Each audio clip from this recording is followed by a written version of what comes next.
नमस्ते प्यारे साथियों, स्वागत है आपका अपने YouTube channel Shamsher Hindi academy में। प्यारे बच्चों, आज हम लेकर हाजिर हुए हैं कक्षा 6 का सामाजिक विज्ञान की भूगोल की किताब, जो कि नाम है पृथ्वी हमारा आवास का। पाठ है पृथ्वी की गतियाँ। पृथ्वी की गतियाँ नामक पाठ का वीडियो आज हम लेकर हाजिर हुए हैं। इसके प्रश्न उत्तरों को बहुत ही सरल तरीके से आपके सामने लेकर हाजिर हुए हैं, तो वीडियो को अंत तक देखें। अगर आप हमारे चैनल पर नए हैं तो सब्सक्राइब करें, वीडियो को लाइक कमेंट्स ज़रूर करें कि वीडियो आपको कैसा लगा। तो चलते हैं वीडियो की ओर। पहला प्रश्न हमारा है, संक्षेप में उत्तर देना है इनका। पृथ्वी के अक्ष का झुकाव कोण क्या है? पहला प्रश्न है कि इसके अक्ष का झुकाव कोण क्या है। तो उत्तर है, सूर्य की परिक्रमा के दौरान पृथ्वी 66.5 डिग्री झुकी हुई है। यही पृथ्वी के अक्ष का झुकाव है। 66 सही 1/2 डिग्री झुकी हुई है, कोण पर झुकी हुई है। दूसरा प्रश्न है, घूर्णन और परिक्रमण को परिभाषित करें। घूर्णन क्या है और परिक्रमण क्या है, दोनों को परिभाषित करें। पृथ्वी की गति दो प्रकार की होती है। पृथ्वी गति करती है, उसको दो प्रकार में बांटा गया है, दो भागों में। एक है घूर्णन और दूसरी है परिक्रमण। घूर्णन क्या है समझें। किसी भी पिंड का अपने अक्ष पर घूमना घूर्णन कहलाता है। अपने ही अक्ष पर घूमना घूर्णन कहलाता है, घूर्णन कहलाता है। दूसरा है परिक्रमण। एक पिंड जब दूसरे पिंड के चारों ओर एक निश्चित संख्या में गति करता है, ये पिंड है और इसके चारों ओर निश्चित संख्या में गति करता है, तो इस गति को हम परिक्रमण गति कहते हैं। ये इन दोनों की परिभाषा है, घूर्णन और परिक्रमण। अब हम आगे के प्रश्न की ओर चलते हैं। लीप वर्ष क्या है? प्रश्न संख्या 3 है। 3 लीप वर्ष क्या है? लीप वर्ष ऐसा वर्ष जिसमें 366 दिन हो, उसे लीप वर्ष कहा जाता है। दिनों की संख्या कितनी हो? 366, जो कि 4 वर्षों बाद आता है। 4 वर्ष के अंतराल के बाद आता है, जिसमें फरवरी माह में 28 की जगह कितने दिन हो जाते हैं? 29 दिन हो जाते हैं। उसी साल को क्या कहते हैं? लीप वर्ष कहते हैं, लीप वर्ष कहा जाता है। तो समझ में आ गया होगा आपके, लीप वर्ष किसे कहते हैं? जिसमें 366 दिन होते हैं, उसी को लीप वर्ष कहते हैं। अब प्रश्न संख्या 4 है हमारा, उत्तरी व दक्षिणी अयनांतों में अंतर बताओ। उत्तर अयनांत 21 जनवरी को उत्तरी गोलार्ध के क्षेत्रों में गर्मी का मौसम और इन क्षेत्रों में सबसे लंबा दिन तथा सबसे छोटी रात होती है। 21 जून को सबसे लंबा दिन और सबसे छोटी रात। दिन तो लंबा होता है, रात छोटी होती है और गर्मी का मौसम होता है। यही उत्तरी गोलार्ध में उत्तर अयनांत कहलाता है, जो कि 21 जून को होता है। इसी प्रकार दक्षिण अयनांत 22 दिसंबर को, जून और दिसंबर, तो 22 दिसंबर को दक्षिण गोलार्ध के क्षेत्रों में दिन लंबे होते हैं और छोटी रातें ग्रीष्म ऋतु वाली होती हैं। पृथ्वी की इस अवस्था को दक्षिण अयनांत कहते हैं।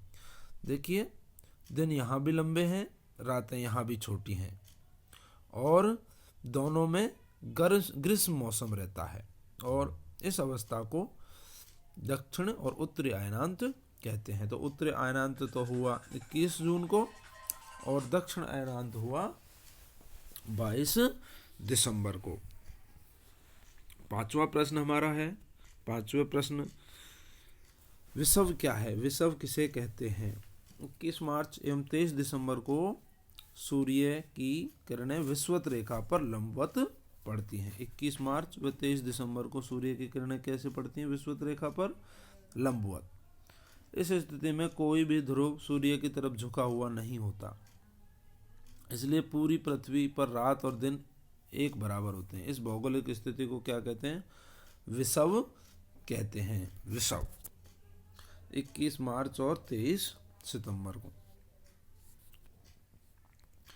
अगला प्रश्न है हमारा 6वां प्रश्न, दक्षिण गोलार्ध में उत्तरी गोलार्ध की अपेक्षा उत्तरी और दक्षिण अयनांत अलग अलग समय पर क्यों होते हैं? अलग अलग समय पर क्यों होते हैं? 21 जून को उत्तरी गोलार्ध सूर्य की तरफ सबसे अधिक झुका होता है, जिस वजह से सूर्य की किरणें कर्क रेखा पर सीधी पड़ती हैं। 23.5 डिग्री वाली कर्क रेखा है, उस पर क्या पड़ती हैं? सीधी पड़ती हैं 21 जून को, क्योंकि सूर्य उत्तरी गोलार्ध में सबसे अधिक झुका हुआ होता है। परंतु 22 दिसंबर को दक्षिणी ध्रुव के सूर्य की ओर सबसे अधिक झुके होने के कारण मकर रेखा पर सूर्य की किरणें सीधी पड़ती हैं, अतः दक्षिणी गोलार्ध के बहुत बड़े भाग में प्रकाश प्राप्त होता है। वही वजहों से दक्षिणी गोलार्ध में उत्तरी गोलार्ध की अपेक्षा उत्तर और दक्षिण अयनांतों का समय अलग अलग होता है। आगे का हमारा प्रश्न है 7वां प्रश्न है, ध्रुवों पर 6 महीने का दिन और 6 महीने की रात क्यों होती है? जब 21 जून को उत्तरी गोलार्ध सूर्य की तरफ झुका होता है, उत्तरी ध्रुव के पास वाले क्षेत्रों में ऊष्मा प्राप्त होती है, जिससे उत्तर वाले भाग पर 6 महीने तक लगातार दिन रहता है। इसी समय दक्षिणी ध्रुवों पर रात होती है।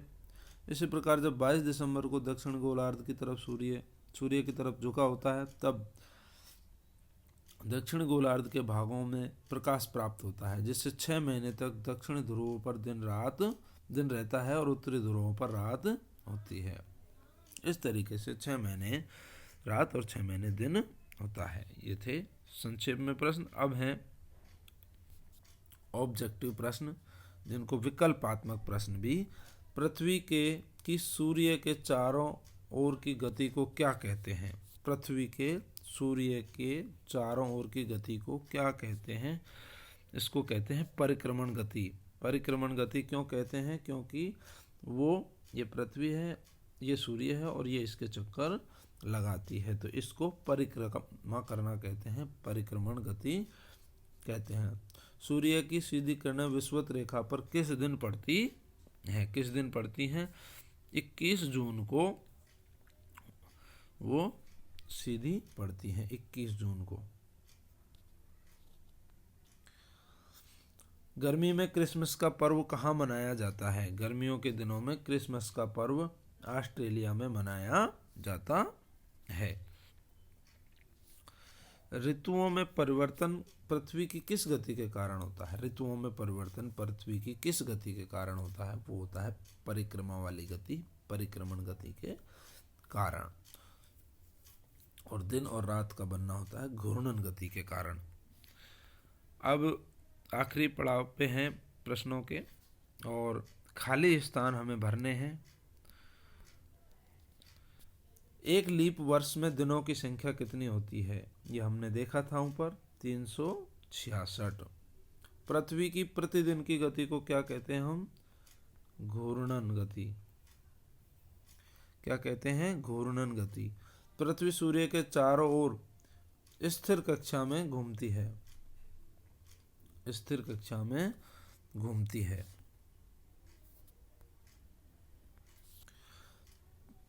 पृथ्वी सूर्य के चारों ओर स्थिर कक्षा में घूमती है। 21 जून को सूर्य की किरणें कर्क रेखा पर सीधी चमकती हैं, कर्क रेखा पर सीधी चमकती हैं, 23.5 डिग्री वाली कर्क रेखा पर। और शीत ऋतु में दिन छोटे होते हैं, शीत ऋतु में दिन छोटे होते हैं। तो प्यारे बच्चों, ये कक्षा 6 की जो पृथ्वी हमारा आवास पुस्तक है, उसका पाठ संख्या 3 पृथ्वी की गतियों के नाम से इसके प्रश्न उत्तर हमने आपको सरलीकरण भाषा में बिल्कुल आपके सामने लेकर आए और एक एक चीज़ें आपको समझाई। उम्मीद करते हैं वीडियो आपको पसंद आएगा। अगर आप हमारे चैनल पर नए हैं तो इसको सब्सक्राइब करें और अपने साथियों में वीडियो को शेयर करें, जिससे ये सब जगह पहुँचे। और जल्द हाजिर होंगे एक नए वीडियो के साथ। जय हिंद, जय भारत।